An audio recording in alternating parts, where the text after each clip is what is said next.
नमस्ते। आज के इस विशेष विश्लेषण में हम एक ऐसी आम समस्या पर बात करेंगे जिसका सामना लगभग हर भाषा सीखने वाले को करना पड़ता है। अंग्रेजी को अच्छे से समझने और उसे धारा प्रवाह बोलने के बीच की उस खाई को भरना। तो चलिए बिना किसी देरी के सीधे विषय पर आते हैं। अब एक बड़ा सवाल अक्सर मन में आता है, अंग्रेजी समझना उसे बोलने से इतना आसान क्यों लगता है। मतलब जब कोई अंग्रेजी फिल्म चल रही हो या कुछ पढ़ना हो तो सब कुछ बिल्कुल साफ समझ आ जाता है, लेकिन जैसे ही खुद जवाब देने की बारी आती है तो दिमाग एकदम सुन्न क्यों पड़ जाता है। आइए आज की चर्चा के मुख्य बिंदुओं पर नजर डालते हैं। पहला, स्पोकन फ्लुएंसी गैप। दूसरा, मेंटल ट्रांसलेशन बॉटलनेक। तीसरा, चंकिंग की शक्ति। चौथा, उच्चारण की गलतियों को सुधारना। और पांचवा, अंग्रेजी के लिए दिमाग को ट्रेन करना। तो चलिए शुरू करते हैं हमारे पहले विषय से। एक, spoken fluency gap, passive comprehension बनाम एक्टिव प्रोडक्शन। होता क्या है कि हमारे स्कूलों या शैक्षिक माहौल में अंग्रेजी को बातचीत के तरीके के बजाय एक विषय की तरह रटाया जाता है। नतीजा, ग्रामर के नियमों की तो पूरी डिक्शनरी दिमाग में छप जाती है, लेकिन असल में बात करने की क्षमता पीछे छूट जाती है। यहीं पर ऑटोमेटिसिटी का कॉन्सेप्ट आता है। ऑटोमेटिसिटी यानी बिना ज्यादा सोचे समझे बिल्कुल प्राकृतिक रूप से शब्दों का बाहर आना। असल में हमें अपने दिमाग के उस ग्रामर मॉनिटर को बाईपास करना होगा, जो हर वाक्य बोलने से पहले नियम चेक करने बैठ जाता है। नियमों को रटने के बजाय भाषा को एक आदत की तरह अपनाना होगा। अब बढ़ते हैं दूसरी सबसे बड़ी रुकावट पर। 2. Mental translation bottleneck. मातृभाषा में अनुवाद का संज्ञानात्मक भार या कॉग्निटिव लोड। जब हम किसी से लाइव बात कर रहे होते हैं तो दिमाग के अंदर एक बहुत ही भारी प्रोसेस चल रहा होता है। और ये प्रोसेस इतना थकाऊ क्यों है? देखिए, हिंदी का वाक्य ढांचा यानी सिंटैक्स होता है सब्जेक्ट ऑब्जेक्ट वर्ब, लेकिन अंग्रेजी का ढांचा है सब्जेक्ट वर्ब ऑब्जेक्ट। तो हमारा दिमाग पहले अपनी मातृभाषा में विचार बनाता है, फिर उसे अंग्रेजी के ढांचे में फिट करने की जद्दोजहद करता है। ये लगातार चलने वाला अनुवाद दिमाग की बहुत सारी ऊर्जा सोख लेता है। इसी दिमागी अनुवाद का एक बहुत ही आम नतीजा है व्याकरण की गलतियां। हमारी क्षेत्रीय भाषाओं के प्रभाव की वजह से हम अक्सर अंग्रेजी में कंटिन्यूअस टेंस का गलत इस्तेमाल कर बैठते हैं, जैसे I am having a car कहना, जबकि इसका सही और बहुत ही स्वाभाविक तरीका सिर्फ आई हैव अ कार कहना है। एक और गलती जो हम अक्सर करते हैं वो है बेवजह प्रेपोजिशंस जोड़ देना। मातृभाषा की आदत के चलते हम डिस्कस अबाउट या रिवर्ट बैक जैसे शब्द बोलते हैं, जो असल में रिडंडेंट यानी पूरी तरह से अनावश्यक हैं। सही और स्पष्ट तरीका सिर्फ डिस्कस और रिवर्ट कहना है। बिल्कुल सिंपल। अब आते हैं तीसरे और बहुत ही असरदार हिस्से पर। 3. चंकिंग की शक्ति। फॉर्मुलाइक अनुक्रमों के साथ ग्रामर मॉनिटर को बाईपास करना। दिमागी थकावट को कम करने का ये एक साइंटिफिक तरीका है।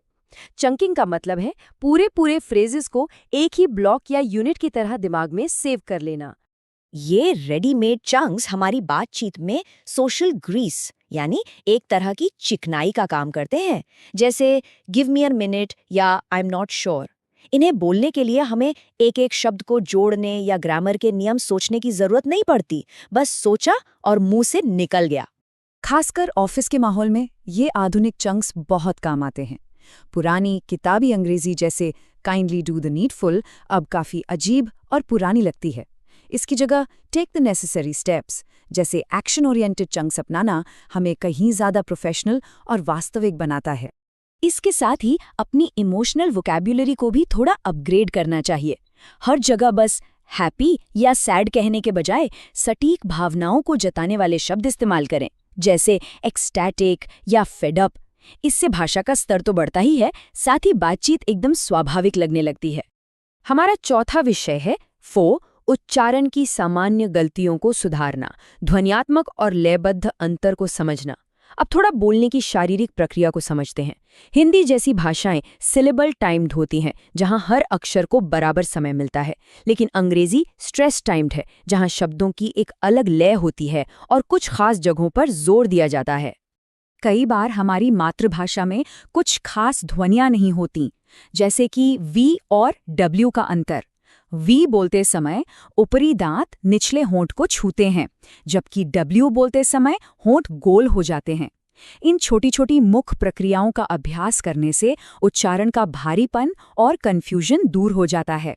इसी तरह अमेरिकन आर का उच्चारण, इसे बोलते समय जीभ को हल्का सा पीछे खींचना होता है, न कि उसे तालू से टकराकर कंपन या ट्रिल पैदा करना है।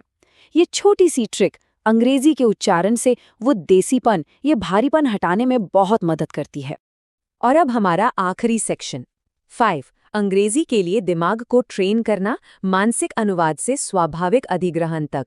अगर हमें धारा प्रवाह बोलना है तो दिमाग के अंदर चलने वाले उस ट्रांसलेटर को बंद करना ही होगा, और ये कुछ बेहतरीन प्रैक्टिकल तकनीकों से किया जा सकता है। इसके लिए एक बहुत ही कमाल की टेक्निक है, शैडोइंग। इसमें किसी नेटिव स्पीकर के ऑडियो को सुनते ही ठीक उसी समय उसी लहजे में दोहराना होता है। यह प्रैक्टिस सीधे मुंह की मांसपेशियों में मसल मेमोरी बनाती है, जिससे सही शब्द खुद ब खुद निकलने लगते हैं। साथ ही अंग्रेजी में ही सोचने की आदत डालनी होगी। शुरुआत अपने आसपास की चीज़ों को केवल एक अंग्रेजी शब्द में पहचानने से करें, फिर धीरे धीरे अपने दिन भर के कामों को मन ही मन अंग्रेजी में नरेट करें। इस तरह से दिमाग की पूरी रीवायरिंग हो जाती है। इसे रोज़मर्रा की जिंदगी में उतारने के लिए 10 सेंटेंसेस चैलेंज लिया जा सकता है। इसमें करना बस ये है कि रोज़ 10 नए अंग्रेजी के फ्रेजेस चुनें और कैसे भी करके उन्हें अपनी दिन भर की बातचीत में इस्तेमाल करें। इस पूरी चर्चा का सबसे बड़ा निष्कर्ष यही है कि फ्लुएंसी एक आदत है, मंजिल नहीं। सिर्फ नियम रट लेने से अंग्रेजी नहीं आएगी, इसके लिए लगातार प्रैक्टिस करनी होगी। और सबसे ज़रूरी बात, गलतियां करने का डर मन से बिल्कुल निकाल देना होगा। इतनी सारी रणनीतियों को जानने के बाद एक सवाल खुद से जरूर पूछना चाहिए, आज से कौन सी एक नई अंग्रेजी की आदत शुरू की जा सकती है? चंकिंग, शैडोइंग या कोई और? किसी भी एक प्रैक्टिस को चुनना आत्मविश्वास के साथ अंग्रेजी बोलने की दिशा में पहला और सबसे असली कदम है। तो बस शुरू हो जाइए।